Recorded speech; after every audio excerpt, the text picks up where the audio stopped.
Right. So now, kids, I don't know. We've heard about the shepherds.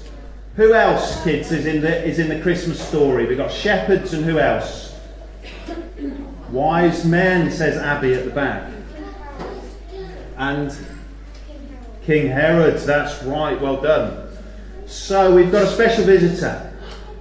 We've actually got one of the wise men who's coming to visit us. His name is Balthazar.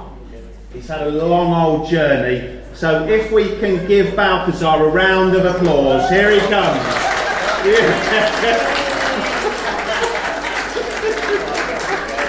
All the way across the front, Balthazar. There's a microphone for you on the other side. Yeah. Go on. Very good. Amazing. Too many people. Do you need a stand, Balthazar, or are you right with that one? I think I'll be alright with that. You'll be alright with it. Brilliant. Yes, Okay. I'll be alright with that one. Good. Right, so welcome, Balthazar. Lovely to see you. Greetings. Very good. Now, what's your camel? Do you name camels? What's your camel's name? Yes, we name them. This one's Ian. Well, there we are. Hello. Welcome, Balthazar and Ian. Very good. Lovely to have you here. Now, so we don't know much about the wise men. There's not a lot known. The Bible doesn't really say a lot. They sort of appear and then they disappear. So we don't really know much about you, Balthazar and the wise men. Perhaps you can tell us a bit about yourselves. Certainly. Well, there are 3 things that you should know about us. The first thing is there are 3 of us. Right. And then you should also know that we are wise. Right, okay. And then the third thing is that you're men, yeah? Right. Oh, yes, you do know about us, sir. Very good. Okay, so anyway, well, let's just clarify that then. I mean, were there 3 of you? Do you know, I mean, I know you gave 3 presents, but were there 3 of you is the question.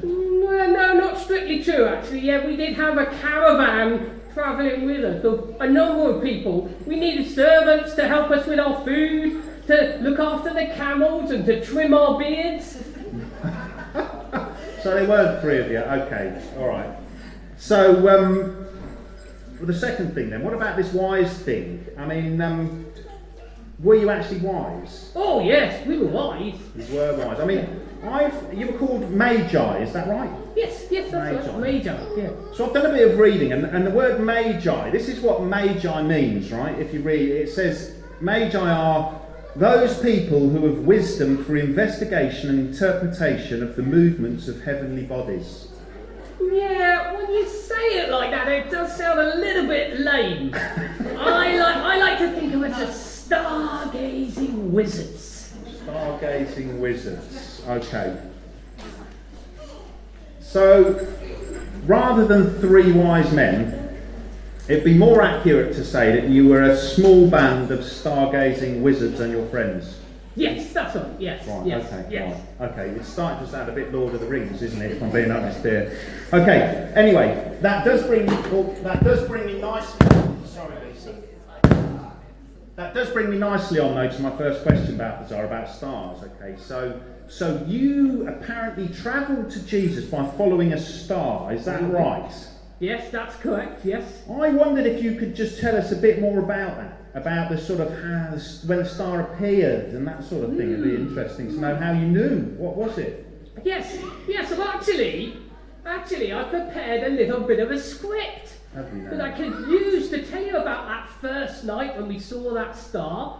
So I've written a bit of a script, but we do need 3 of us to do it. And I wondered if you would be one of them. You could play Melchior. Okay. But I wondered as well if we could have someone else to play Casper. Casper? The other Any one. takers for Casper? Anyone? Come on, back me up here, somebody.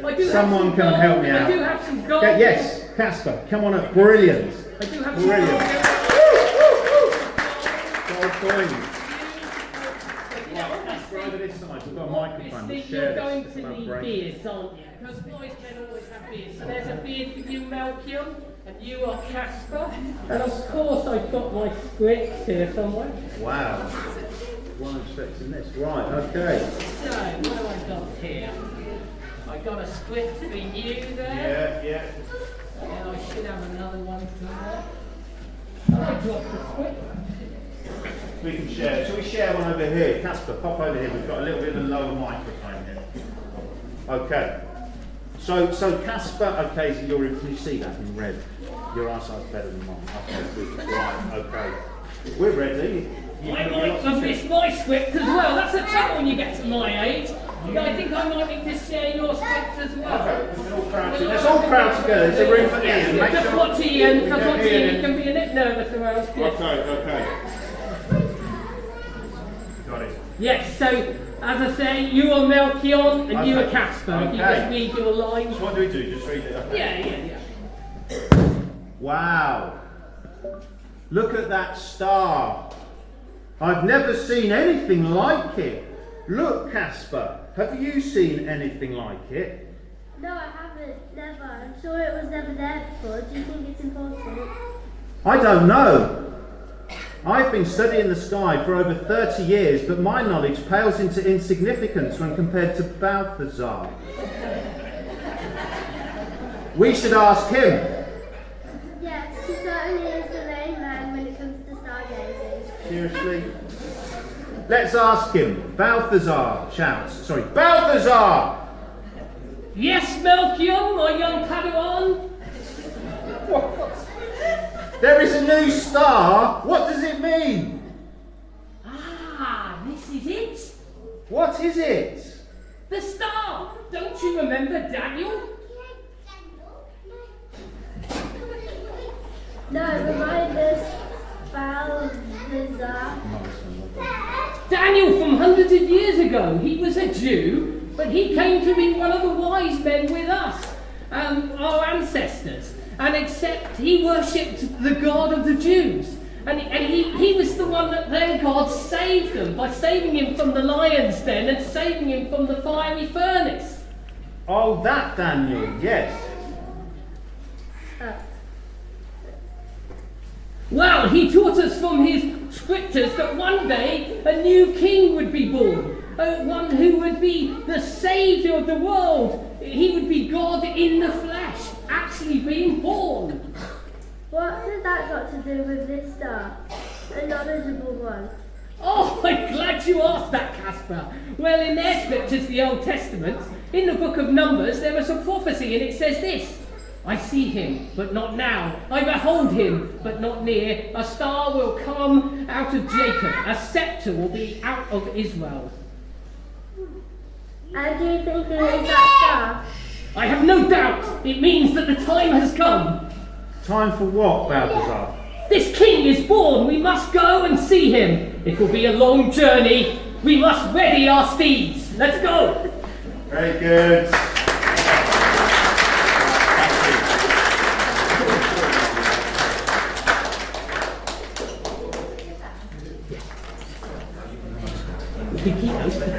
They're yours to take with you, young Casper.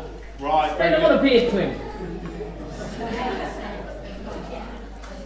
Right, okay. Very good. So, I'm feeling a bit sorry for Ian. Have you seen how much patting on stroking on the head he gets? I mean, literally, the guy's going to be going bald. Right, okay. So that's the star bit, I see. Okay, so then you travelled, did you? So you saw this star, and then you followed the star, and you travelled from Persia, is that right, where you are? That's right. To Israel. Absolutely, yep. It was a journey of 700 miles. Wow. It was a tough old trip, I can tell you. 4 months each way, and I didn't even have my jacuzzi with me. Wow.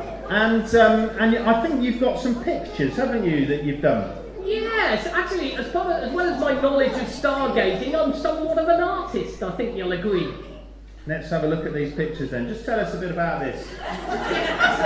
So that's me there on camera. There's lovely Ian, yes. Very good, And that's us travelling along the desert road. Oh, and there's another one of us, yes, all together. And Very there's good. the other 2 wizards. So where is this? Where are you here? Yeah, well, in the desert, the somewhere, desert, travelling. I mean, Travelling. specifics, And you know, then- it's bountifulous, I would say. Oh, look, there's one of us at the fireside, yes. Very good. I was imparting a bit of wisdom to people. Yeah. And this is Nice. More abstract, my abstract impressionist phase, I'd say. Yeah, good. Yeah. Very good. So that's given us a good idea of what the journey looked like for you guys. Right, well done. Okay. So, I suppose one of my questions is, were you sure about this star? Yes, we were certain. But then, when I think about it, no, we weren't 100%. We sometimes doubted, and we wished we'd stayed at home. So that must have been difficult for you, yeah? Yes, it was, yes. So, what advice could you give to people here who may be unsure about God and about this new King Jesus? Well, I would suppose I'd say this. Don't worry about being 100% sure or about knowing everything. Just do something with what you do know. What do you mean? Well, I mean this, that the world speaks, the universe speaks of a creator. And I know as a stargazing wizard I'm somewhat biased on this, but God has given us pointers. So if you sense that, then look into it. Search for the one who created everything. Or even this time of year, you celebrate the birth of this man Jesus. If you've heard of him and seen about the lives that he's changed, start there. The important thing is to do something with what you do know. Don't ignore those hunches. Start the journey. See, I could have stayed at home enjoying my jacuzzi, but I didn't. I met Jesus. Very good. Very wise. So, my final question then, I guess. You travelled all that way, you followed the star, and then you met Jesus. Tell us a bit about what it was like to meet Jesus. Well, we did, but it was the strangest thing, you know, and not at all how we imagined it. The star led us to the outskirts. It wasn't in the capital city. It was to the poorest area, and not a palace. And it was in a small town that was actually overlooked by so many people. But it was in this small town, and it was actually in a small house. Not even the best house in the town. There was nothing special about his place of birth. So how is that different from like your gods that you had back in Persia? Well, as I say, when we met and encountered Jesus, he was just an ordinary child. He was with his mother, he was about 1 year old. And so when we came to see him, he wasn't levitating and lifting up in the air or glowing. He was just an ordinary little child. He didn't come with the lightning bolts and the booming voice. He wasn't high and mighty like the gods that we had heard about back in Persia. The Christian God had stepped into the world as a child, and he grew up like you and me. He experienced what we experienced. No other God that I'd heard about had done that. So I know you would have kept track then of what happened to Jesus. He obviously didn't stay a boy, did he? He grew up to be a man and eventually went to die on a cross. That's again not what you would have expected, is it? Totally not. If you were making it up, you wouldn't write it like this. I mean, what God suffers and dies? No other God does anything like this. But we weren't surprised though, actually, when we heard this, because we had been studying the Old Testament, and it said this would happen. Look, I will read you a piece of the book of Isaiah, written 600 years before Jesus was born. 600 years? Yeah, and it says this. He had no beauty or majesty to attract us to him, nothing in his appearance that we should desire him. He was despised and rejected by mankind, a man of suffering, familiar with pain, like the one from whom we hide our faces. He was despised and we held him in low esteem.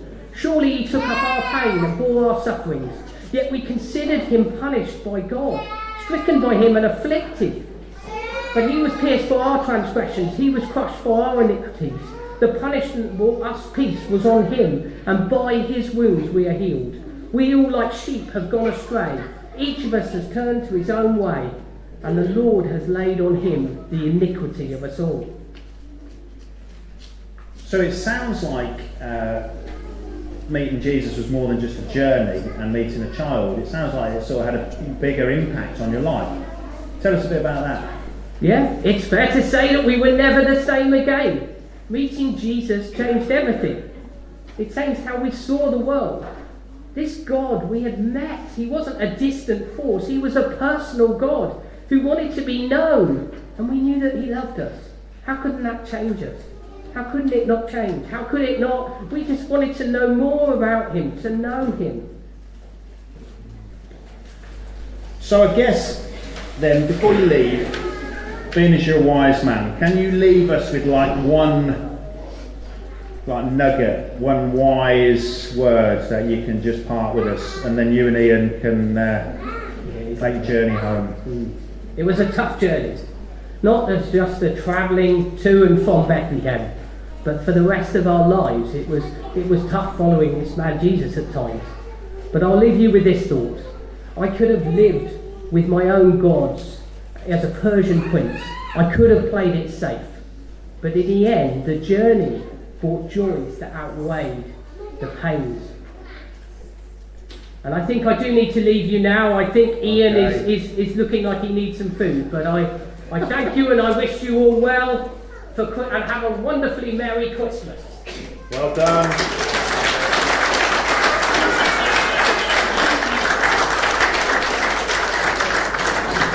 Very good. That was Balthazar. Excellent. Stargazing wizard.